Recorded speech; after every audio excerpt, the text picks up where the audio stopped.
అందరికీ నమస్కారం అండి. Welcome to my channel Jaya Gurudatta SVS. పతివ్రతల్లో కథలు వింటున్నాం కదండి. అందులో ఈరోజు సీతాదేవి కథను విందాం. సీతాదేవి జననం మహా అద్భుతంగా జరిగింది. రాజర్షి మిథిలాపతి అయిన జనక మహారాజు యాగ నిమిత్తం భూమిని ఒకరోజు దున్నుతూ ఉండగా నాగేటి చాలులో ఒక సువర్ణపేటిక కనిపించింది. అక్కడ ఆ పేటిక మూత తెరిచి చూసేసరికల్లా చంద్రబింబం లాంటి మోముతో లక్ష్మీదేవిలాగా వెలుగొందుతున్న ఒక పసిపాపను చూసి అక్కడ ఉన్నవారందరూ ఆశ్చర్యంతో మునిగిపోయారు. అంటే ఇక్కడ నాగలతో దున్నుతూ ఉండగా ఒక బంగారు పెట్టి దొరికిందట. ఆ పెట్టిలో చంద్రబింబం లాంటి మొహంతో వెలిగిపోయే ఒక అందమైన చిన్న పసిపాప బాలిక కనిపించింది. ఆ పెట్టి తెరవగానే అక్కడ ఉన్నవారందరూ చాలా ఆనందపడి ఆనందంతో పాటు ఆశ్చర్యాన్ని కూడా పొందారనమాట. అయితే సంతానం లేని జనక మహారాజుకి ఏమనుకున్నాడు, దైవానుగ్రహం వల్లనే భూదేవి ఈ పుత్రికను నాకు అనుగ్రహించిందని చాలా ఆనందపడ్డాడు. నాగేటి చాలులో పుట్టినందున ఆమెకు సీత అని పేరు పెట్టారనమాట. ఆనాడు ఈ బాలిక సామాన్యురాలు కాదని అందరూ భావించారు. సీత సౌందర్యము తేజస్సు అసామాన్యం, అంటే చాలా అందంగా ఉండేదన్నమాట సీతాదేవి. సీత యుక్త వయస్కురాలైనది.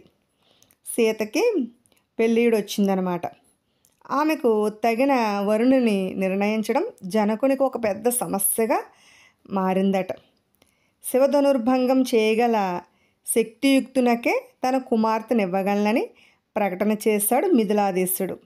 ఏం చేశాడు, శివధనుర్భంగం చేయగలిగిన ఒక వ్యక్తికి అయితే మాత్రమే తన కుమార్తెను ఇచ్చి వివాహం చేయగలనని బయట ప్రకటన చేయించాడు. విశ్వామిత్ర మహర్షి ప్రోద్బలంతో శ్రీరాముడు లక్ష్మణ సమేతంగా సీతాస్వయంవరానికి వెళ్ళాడు. అవలీలగా శివధనుసును ఎక్కుపెట్టాడు. పెళపెళ రావంతో శివధనుస్సు ముక్కలైనది. అయితే ఇక్కడ విశ్వామిత్ర మహర్షి యొక్క ప్రోత్సాహంతో శ్రీరాముడు లక్ష్మణ సమేతంగా వెళ్ళాడనమాట. సీతాస్వయంవరానికి వెళ్ళి అక్కడ శివధనుసును ఎక్కుపెట్టి పెళపెళ రావంతో శివధనుసును అప్పుడేమైంది, ముక్కలైంది. సీతాదేవి శ్రీరాముల పాణిగ్రహణం జరిగింది. అప్పుడు సీతాదేవి శ్రీరాముల వివాహం జరిగిందనమాట. సీతారాముల కళ్యాణం లోక కళ్యాణం. భూలోకవాసులే కాదు, దేవతాగణం కూడా వీరి కళ్యాణానికి చూసేసరికి ఎంతో ఆనందం పొందారనమాట. ఈ విధంగా సీత వివాహం కూడా ఒక అద్భుత సంఘటనగా జరిగింది. దశరథుని పెద్ద కోడలు దశరథి పెద్ద కోడలు దాశరథి యొక్క అర్ధాంగ. అంటే దాశరథి అంటే ఇక్కడ శ్రీరామచంద్రమూర్తి అనమాట. ఆయన సీత జీవితం ఊహించిన ఎన్నో మలుపులు తిరిగింది. మూర్తి భవించిన క్షమామూర్తి. ఆవిడ చాలా క్షమాగుణం కలిగిందనమాట. సహనశీలి, పతివ్రత శిరోమణి, మహాసాధ్వి. సీతమ్మ కథ వ్యధాభరితం. అడుగడుగున సీతకు అగ్ని పరీక్షలు ఎదురయ్యాయి. సీతమ్మ కథ ఎలా ఉంటుందంటే అడుగుడుగున ఆమెకు కలిగిన బాధలన్నీ కూడా మనకు చూస్తూ ఉంటాం అన్నమాట. ఈ కథలోను ఎటువంటి కష్టాలు అనుభవించిందో సీతాదేవి అవన్నీ కూడా మనకు చూస్తూ ఉంటాం. కోసల రాజ్య పట్టమహర్షిగా అభిషిక్త కాబోతున్న తరుణంలో భర్త వెంట వనవాసానికి వెళ్ళింది. అయితే కోసల రాజ్య పట్టమహర్షిగా అంటే కోసల రాజ్యానికి రాముల వారు మహారాజుగా కాబోతున్నారు అనుకున్నారు. కానీ అంతలోకి ఏమైంది, వనవాసానికి వెళ్ళవలసి వచ్చింది. అప్పుడు తను ఏం చేసింది, సీతాదేవి తాను కూడా నారవస్త్రాలు ధరించి ఈ సుఖాలు సంతోషాలన్నింటినీ వదులుకొని భర్తతోనే నా ప్రయాణం అని చెప్పి సీతాదేవి శ్రీరాముల వెంట బయలుదేరింది. సీత ఏం చేసింది, దుఃఖించలేదు.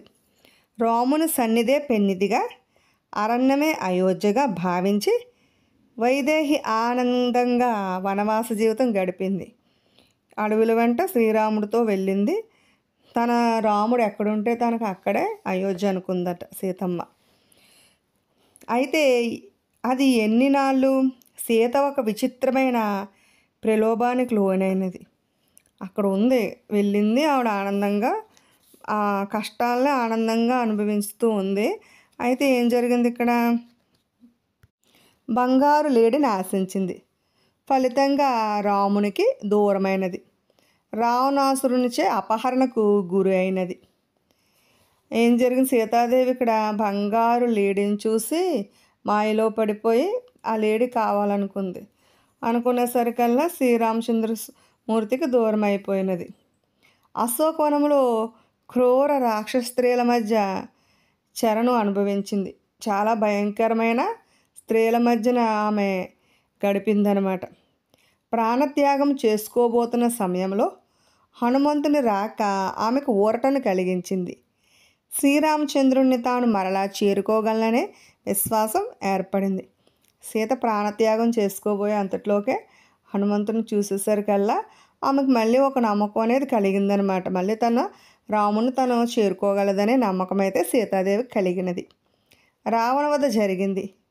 పతిని చేరే సమయంలో అగ్ని పరీక్ష ఎదురైనది. పాతివ్రత్య నిరూపణకై అగ్ని ప్రవేశం చేసింది. పునీతురాలైనది. అయితే రావణ వధ జరిగింది. తర్వాత ఏం జరిగింది?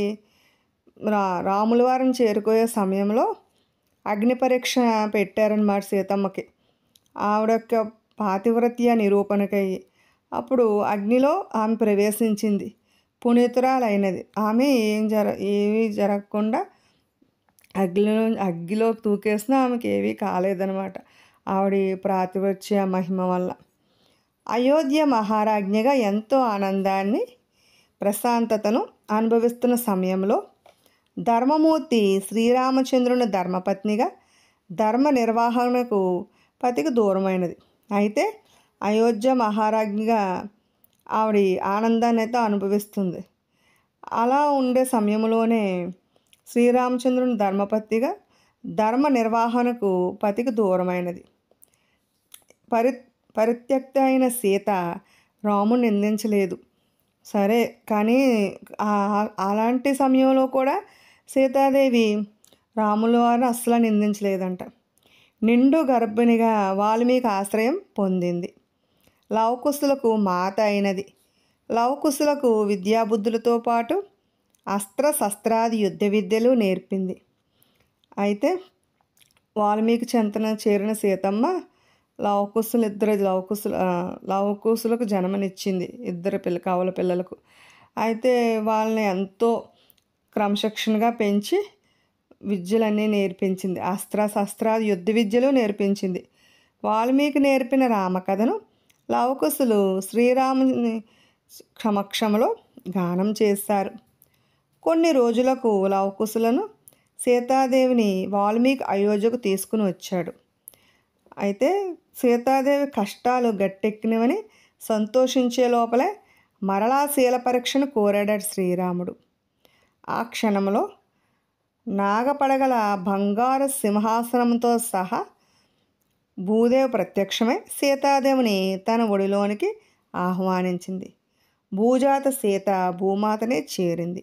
సీత జీవితంలో కొన్ని ఘట్టాలు ఆమె వ్యక్తిత్వానికి వన్నెలు చేకూర్చాయి. అవి ఏమిటో ఇప్పుడు విందాం. పతి వెంట జంట ఉన్న సతి సీత. అంటే పతి వెంటనే జంటగా ఉండదు మరి సీతాదేవి. శ్రీరామచంద్రమూర్తి అరణ్యానికి వెళ్ళడానికి సిద్ధపడి సీతతో ఇలా అన్నాడంట. సీత, మేము పురుషులము, వెళ్ళేది దండకారణ్యము. అడవిలో అనేక క్రూర మృగాలు రాక్షసులు సంచరిస్తూ ఉంటాయి. అంటే అడవిలోకి వెళ్ళేది పెద్ద దండకారణ్యం, అంటే దట్టమైన అడవి. అడవిలో క్రూర మృగాలు రాక్షసులు కూడా తిరుగుతూ ఉంటారు. వింత వింతగా శబ్దాలు చేస్తూ ఆహాకారాలు చేస్తూ భయాన్ని కలిగిస్తాయి. నువ్వు కన్నెరగని సుకుమారం. అంటే సీతమ్మ తల్లి ఎంతో అల్లారు ముద్దుగా పెరిగింది కదా జనక మహారాజు దగ్గర. ఎండ కన్ను కూడా తెలియకుండా ఆమెని అంతఃపురంలో అంత సుఖంగా పెంచారన్నమాట. ఎండ కన్నెరగని సుకుమారివి నువ్వు, స్త్రీవి. నీవు అరణ్యమునకు వస్తే ఎన్నో బాధలకు గురి కావలసి వస్తుంది. క్రూర మృగాల బారి నుండి, రాక్షసుల దాడి నుండి నిన్ను రక్షించడం ఒక సమస్య అవుతుంది.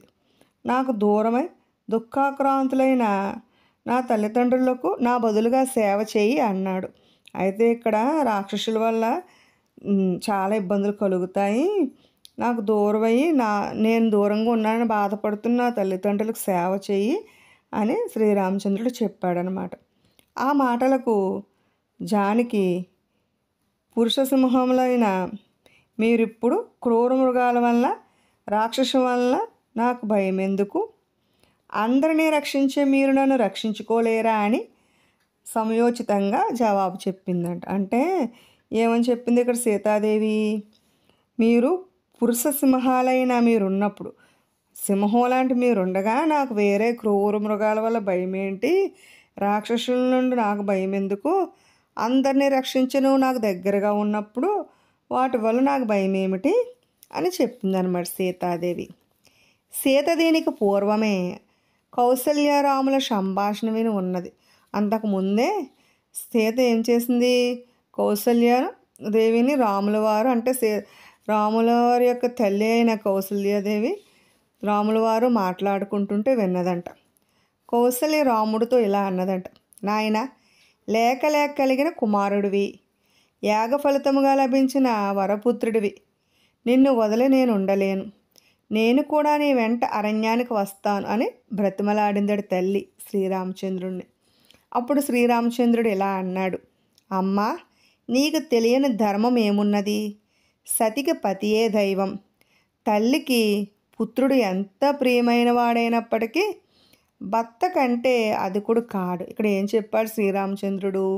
అమ్మా, తల్లికి పిల్లాడంటే ఎంతో ఇష్టమై ఉండొచ్చు, కానీ ధర్మం ఏమిటి? ఎప్పుడూ కూడా సతికి పతియే దైవం, అంటే భార్యకు భర్తే దైవము, నీకు నీ భర్త కంటే ఎక్కువ ఎవరూ కాదు అని చెప్పాడనమాట. ఆత్మానాం పుత్ర నమాపి అన్నాడు. అంటే తండ్రి యొక్క ఆత్మయే పుత్రుడిగా పుట్టాడు, నేను కేవలం ప్రతిబింబము, నా తండ్రి సేవ చేయటమే నీకు ప్రధాన కర్తవ్యం అని స్త్రీ ధర్మాన్ని తల్లికి వివరించాడు. ఏం చెప్తున్నాడు ఇక్కడ? నీ భర్తకు నువ్వు సేవ చేసుకోవడమే నీ యొక్క సతీధర్మం అని చెప్పాడనమాట. సీత ఈ మాటలను గుర్తు చేస్తూ, నాదా, తల్లికి ఒక బోధ, నాకొక బోధనా? పతియే సతికి ప్రాణమని తల్లికి బోధించావు. నా పతి సేవ నాకు ప్రధాన ధర్మం కదా, కనుక నేను నీ వెంట వచ్చి నా సతీ ధర్మాన్ని నెరవేరుస్తాను. నీ తండ్రి మాటను నీవు పరిపాలిస్తున్నావు, నీ మాట నీవు దక్కించుకో. పతివాక్యం పరిపాలించే నిమిత్తం నేను వస్తున్నాను అన్నది. అంటే అప్పుడు చెప్పిందన్నమాట సీతాదేవి, ఏమని? నీ తల్లికి అయితే ఒక న్యాయమో, నాకైతే ఒక న్యాయమా? నేను ఎప్పుడు నీ దగ్గరే ఉండాలి. మరి నువ్వు చెప్పావు కదా, ధర్మాన్ని బోధించావు, స్త్రీ ధర్మాన్ని, పతియే సతికి దైవం అని చెప్పావు కదా, అందువల్ల నేను నీతోనే ఉంటానని చెప్తుందనమాట. అయితే సహధర్మచారిణిగా సీతాదేవి ఎలాగా పేరు తెచ్చుకుందో చూద్దాం. శ్రీరామచంద్రుడు అరణ్యవాసం చేసే సమయంలో ఋషుల ప్రార్థనలను ఆలకించి వారిని రాక్షసుల బారి నుండి రక్షించడానికి పూనుకున్నాడు. శ్రీరామచంద్రుడు అరణ్యవాసం అంటే అడవిలో ఉండే సమయంలో ఋషుల ప్రార్థనలను విని వారిని రాక్షసుల బారి నుండి రక్షించడానికి సిద్ధమయ్యాడనమాట.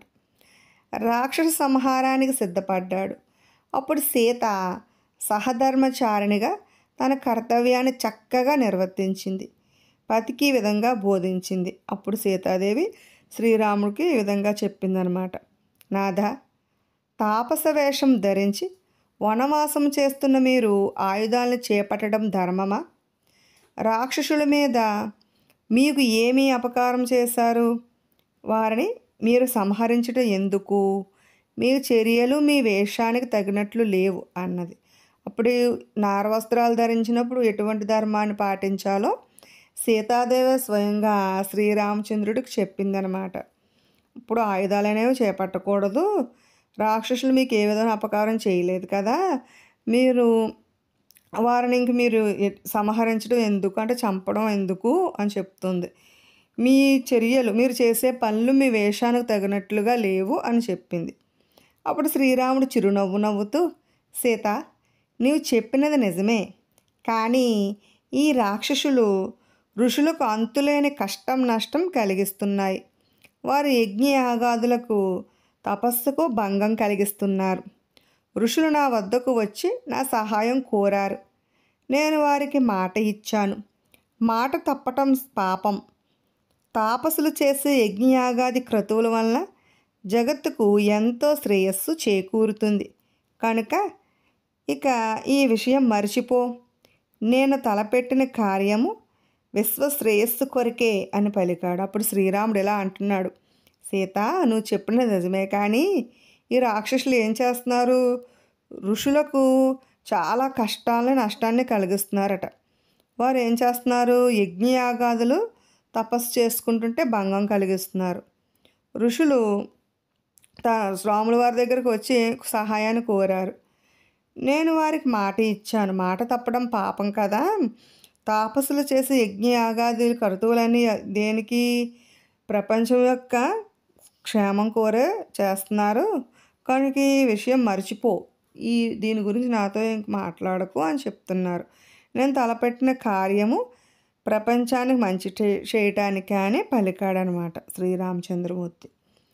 సాధ్వీమణులైన స్త్రీలు తమ పదులు దారి తప్పినప్పుడు వారికి సన్మార్గాన్ని బోధించే అధికారం ఉంటుంది. సతిపతిలో అర్ధభాగం కదా.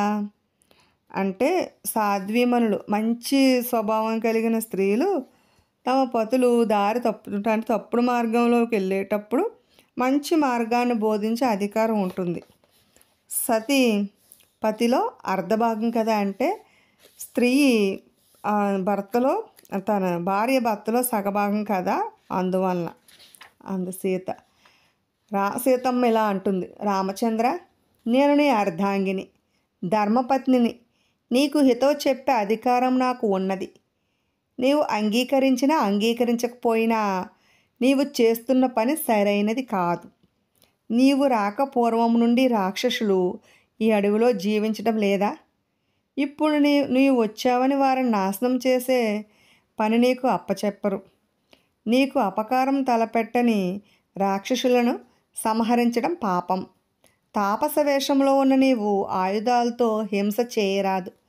నాకు తోచినది చెప్పాను, క్షమించు అని పలికి రాముని పాదాలకు నమస్కరించింది. దండకారణ్యానికి రావటం ఒక దండనగా ఉంది. మున్ముందు ఎన్ని ప్రమాదాలు సంభవిస్తాయో అని అనుకున్నది. పతివ్రతులైన స్త్రీలకు భవిష్యత్తు చక్కగా హృదయంలో ప్రతిబింబిస్తూ ఉంటుంది.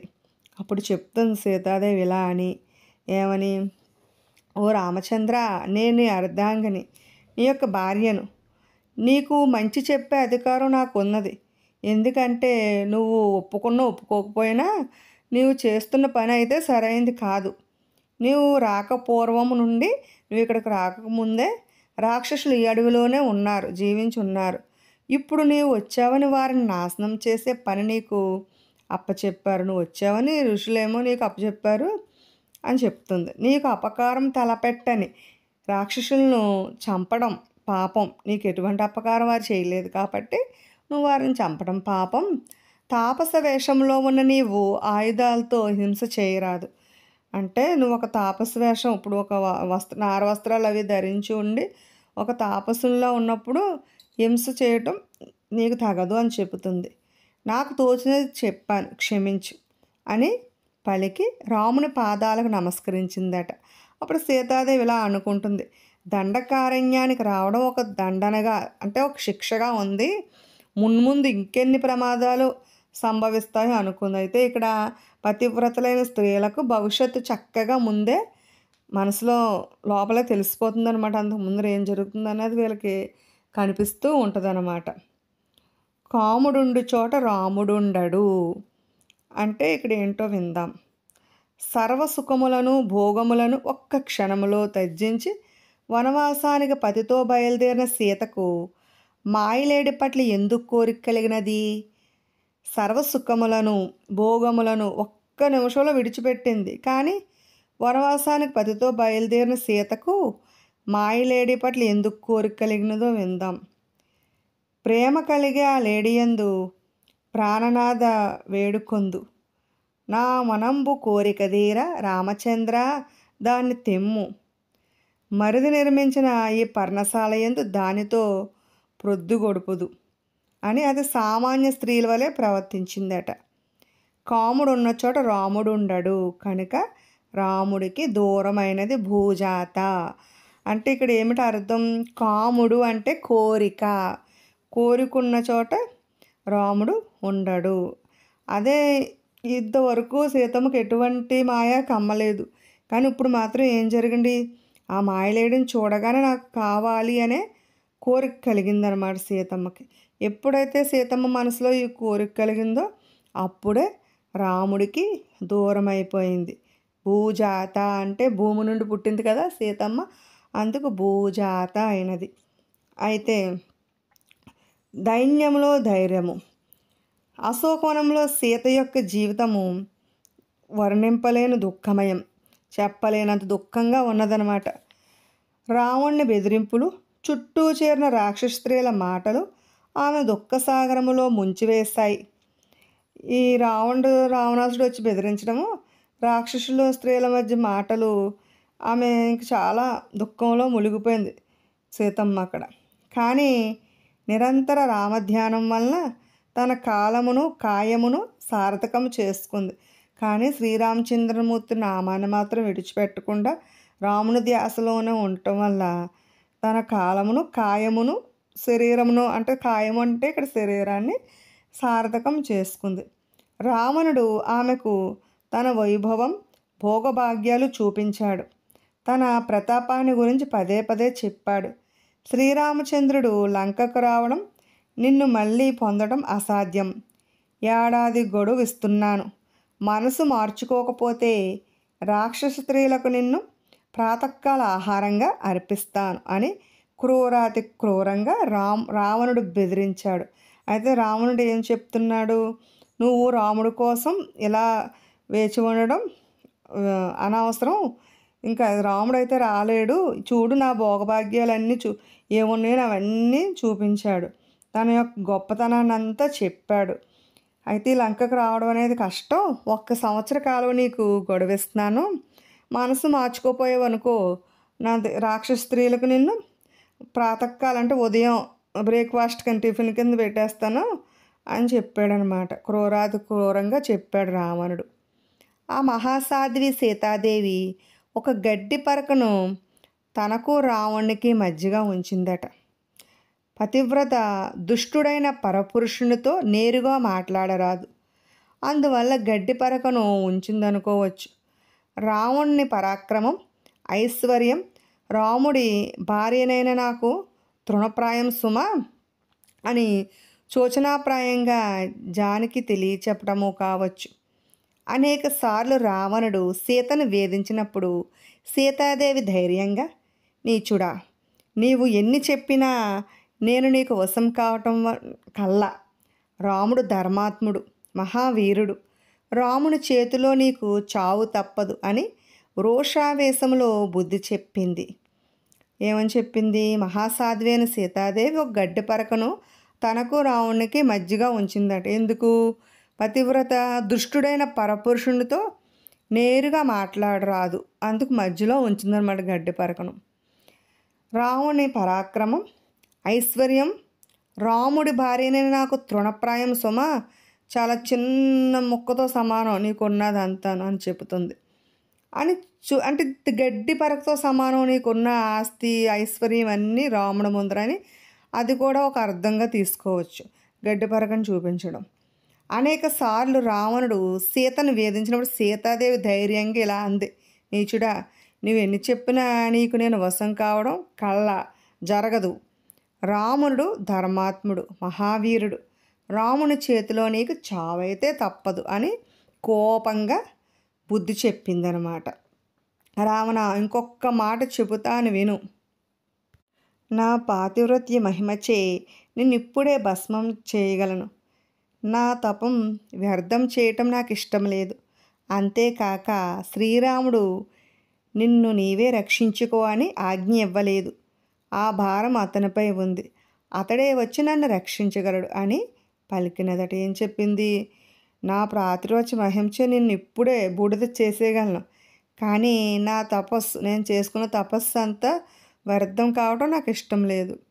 అంతేకాదు, శ్రీరాముడు ఎప్పుడూ కూడా నిన్ను నువ్వే రక్షించుకో అని ఆయన చెప్పలేదు నాకు. ఆ భారము అతనిపైనే ఉంది. ఎందుకంటే సతిని రక్షించుకోవడం పతి యొక్క ధర్మం అన్నమాట. అతడే వచ్చి నన్ను రక్షించగలడు, నిన్ను శిక్షించి నన్ను రక్షించగలడు అని పలికిందనమాట సీతాదేవి. విన్నారు కదండి.